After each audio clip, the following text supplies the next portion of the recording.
போடிநாயக்கனூரில் சுமார் 350 ஆண்டுகளுக்கும் மேல் பழமை வாய்ந்த அருள்மிகு ஸ்ரீ வள்ளி தேவயானை சமேத ஸ்ரீ சுப்பிரமணிய சுவாமி திருக்கோயில் கும்பாபிஷேக திருப்பணிகளை முன்னிட்டு பரிவார தேவதைகளுக்கு இன்று பாலாலயம் மிக விமர்சையாக நடைபெற்றது.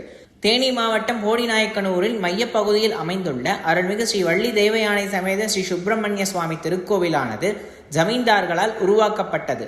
இந்த திருக்கோவில் சுமார் 350 ஆண்டுகள் பழமை வாய்ந்தது.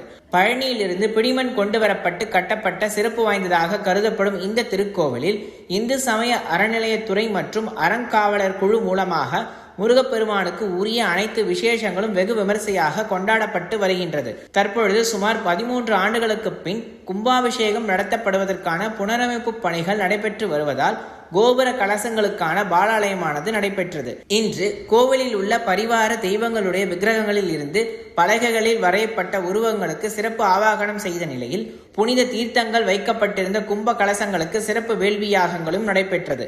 அதனைத் தொடர்ந்து ஆவாகனம் செய்யப்பட்ட பலகைகளுக்கு சிறப்பு அபிஷேகம் தீபாராதனையும் நடைபெற்றது.